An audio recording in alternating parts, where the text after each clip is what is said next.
Second part का answer देना चाहूंगा। मैं शुरू से कह रहा हूं तालिबान को आईएसआई के साथ चाइना का पूरा सपोर्ट है। ये जो प्रिसाइज फायर पावर बना, उनको 5 दिन में 5 प्रोविंशियल कैपिटल्स गिरती है, कैसे गिरती है।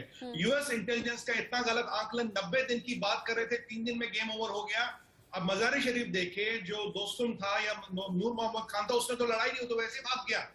ये जब सारा है, और उनको ये इंफॉर्मेशन कौन दे रहा, ये प्रिसाइज सेटेड इमेजरी कौन दे रहा, वेपन्स कौन दे रहा, फायर पावर कौन दे रहा, ये सारा चाइना का पैसा, चाइना का वेपनरी, चाइना का सिस्टम, चाइना की इंटेल आ रही है थ्रू पाकिस्तान। आपको याद होगा तालिबानियों ने कहा कि हमें तो उग्रों की समस्या दिखाई नहीं देती, उग्रों की कोई समस्या नहीं है, हमें चाइना से कोई मतभेद नहीं। उस दिन से मैं कह रहा हूं चाइना पाकिस्तान का जो ट्रायंगल बन रहा है, ये रेड जहाज की शुरुआत है, जहां ये तालिबानी गंदा काम करेंगे और इनको पैसा देंगे चीनी।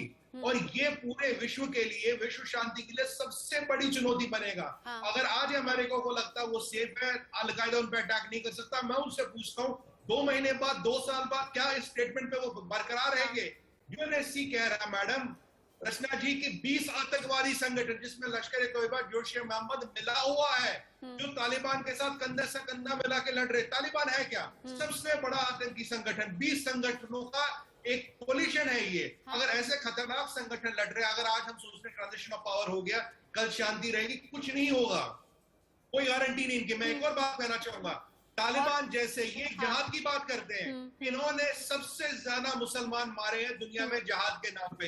ये जहाद क्या धंधा करते हैं? इनका मेन काम है हथियारों की तस्करी, ओपियम बेचना और फ्लैश ट्रेड। मुझे बताइए, मैं डायरेक्ट बोलूंगा, ये जो अफगानिस्तान की लड़के एम्स्टर्डम में के ब्रोथलों में मिलती हैं, ये क्या शेंजन वीजा लेके जाती, ये लोग करते स्मगलिंग। ये लोग, इनका काम ये धंधा ये करते हैं।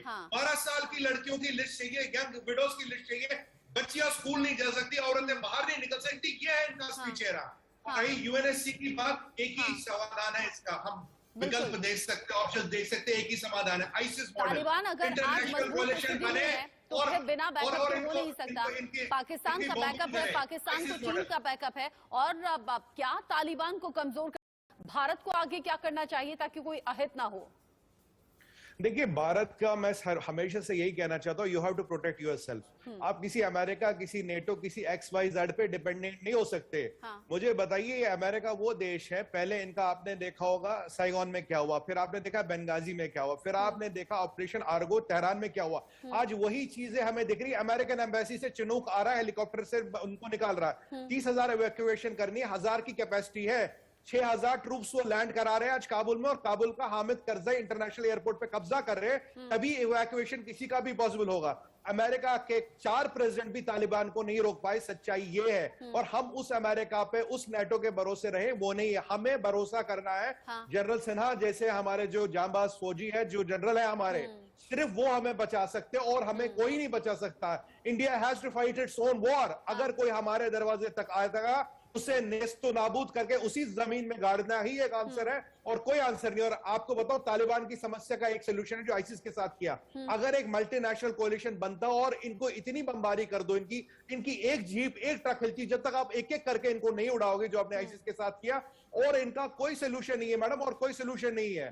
हमें तैयार रहना पड़ेगा, और हमें अपनी लड़ाई के लिए, लड़ने के लिए हम सक्षम है। हमें पूरा भरोसा भारतीय सेना पे, कोई 1 इंच जमीन नहीं ले सकता। और अगर ये तालिबान के मुल्ले मौलाना ये समझते हैं कि भारत तक आ जाएंगे और यहां से लौट के जाएंगे, वो ख्वाब लेके ये पैदा हुए, ख्वाब लेके ही मरेंगे। कोई भारत को नहीं जीत पाया, किसी की औकात नहीं, चाहे वो पाकिस्तान हो, चाहे वो चाइना हो, या दोनों मिलके भी आए, दोनों को उनका अंजाम तक पहुंचाएंगे हम। ये हमारा भारत है, किसी की औकात नहीं है। 1000 साल तक हम खड़े रहे हैं, और आने वाले 10,000 साल तक भी खड़े रहेंगे।